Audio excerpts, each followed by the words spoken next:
ខ្ញុំសែនស្រឡាញ់ព្រះវរបិតាមានក្រុមចេស្តាមានក្រុមចេស្តាបង្កើតលោកីទ្រង់ច័ន្ទព្រះបុណ្យយេស៊ូថ្លាថ្លៃយាងមកលោកីប្រជជនប្រុសស្រីឲ្យរួចជីវាខ្ញុំសែនស្រឡាញ់ព្រះរាជបុត្រាទ្រង់ស៊ូមរណាបដូរព្រះជីវាដោយព្រោះរូបខ្ញុំទ្រង់បានបង្រៀនទូនមានណែនាំដាស់តឿនយើងខ្ញុំនាំផ្លូវយើងខ្ញុំទៅសួគ៌វិមានខ្ញុំសែនស្រឡាញ់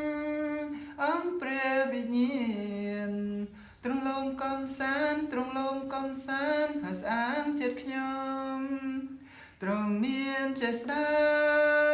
បារមីឧត្តមទ្រង់កែចិនខ្ញុំដែលខូចខ្ទេញខ្ទាំឲ្យល្អពិសិដ្ឋ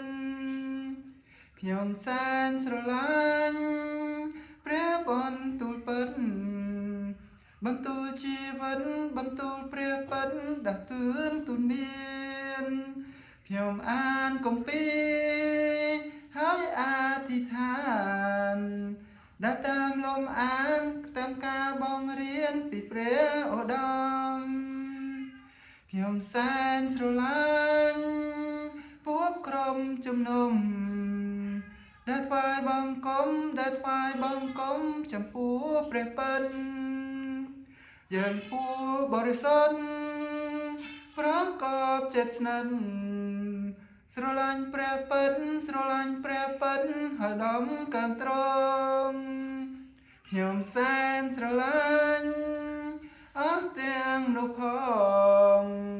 ចង់ជួយចំឡងឲ្យរួចចំណងដល់ទីសង្គ្រោះខ្ញុំធ្វើបន្ទា